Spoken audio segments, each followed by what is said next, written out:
Winners must win. Winners don't see success as an option. We see it as something that we must have. Average people want to win, but winners must win. While the majority of the world is talking about what they want to happen, the mentality of a winner is focused on what must happen. As a winner, you must be able to convert every one of your wants to your must. When you want something, it's optional. But when you must have something, it's non-negotiable. Everyone wants to be successful.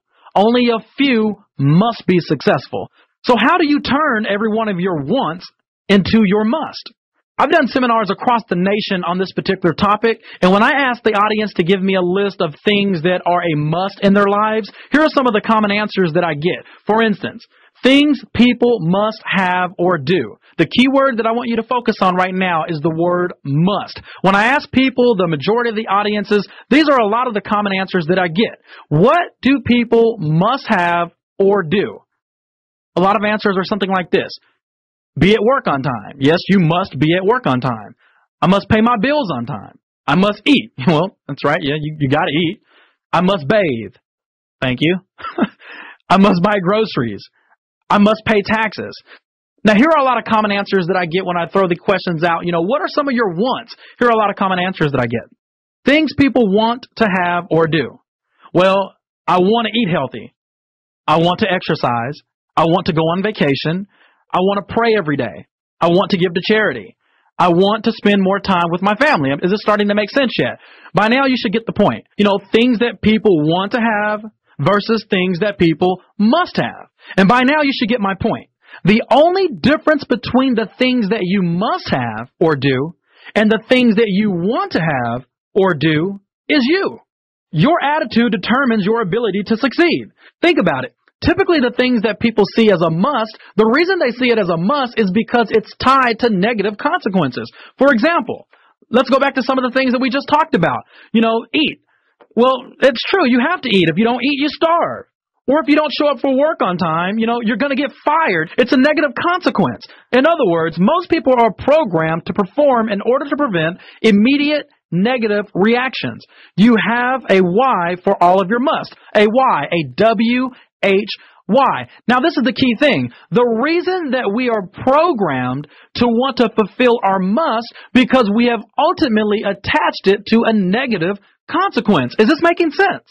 On the other hand, there are a few of us who are driven by the thrill of success. And these individuals, the winners, if you will, these individuals understand that they must do today what others don't to have tomorrow what others won't. These are the ones who have the ability to make things happen. These are the ones who are self-disciplined. It is very important to have a reason or a why, a W-H-Y, for everything that you want. Example, I must be successful because I want to leave an inheritance for my children's children. See, I could have just said, I want to be successful. A lot of people who want to be successful will never be able to tap into the true manifestation of success because they have not learned to turn their whys into a must. They don't have a reason or a purpose behind being successful. My personal why for wanting to be successful is this. I must be successful to leave an inheritance for my children's children. I refuse to let my child's first memory in life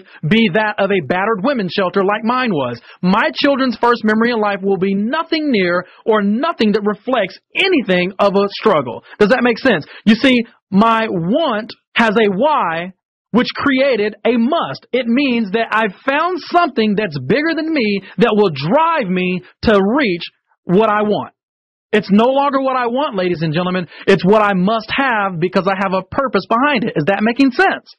When you find your why in everything that you want and become passionate with a burning desire for the end result, your wants will become must.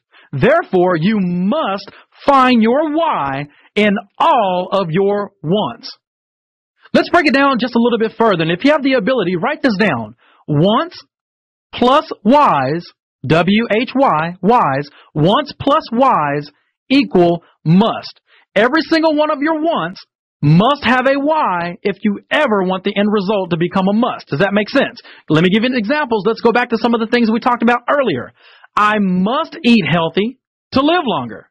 You see what I'm saying? I must eat healthy to live longer. It's not I want to lose weight.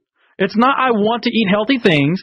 I must eat healthy to live longer. Living longer is a positive result. Instead of looking at the negative result, let's look at the positive result, because the positive result is bigger than me and I'm willing to fight to live longer. I must exercise for energy and for good health.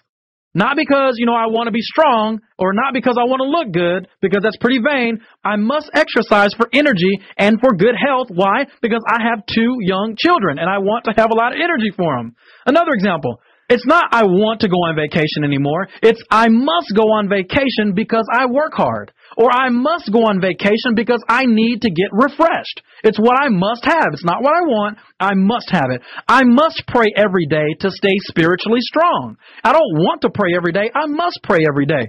We talk about I want to give to charity. No, I must give to charity to save others' lives. See, you make it bigger than you. Am I making sense? Another example.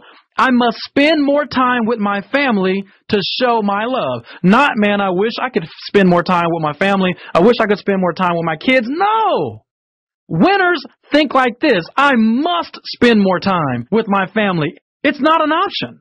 My cause is bigger than me. And because my wants have whys that are much more important than selfish desires, I am willing to fight for the end result. You must be willing to fight for the cause of your wants. Ladies and gentlemen, it is very hard to fight for something without a cause. So this is what you want to do. You want to learn to connect all of your wants to all of your whys in order for your wants to become a must. Then you will be able to live your dreams to the max.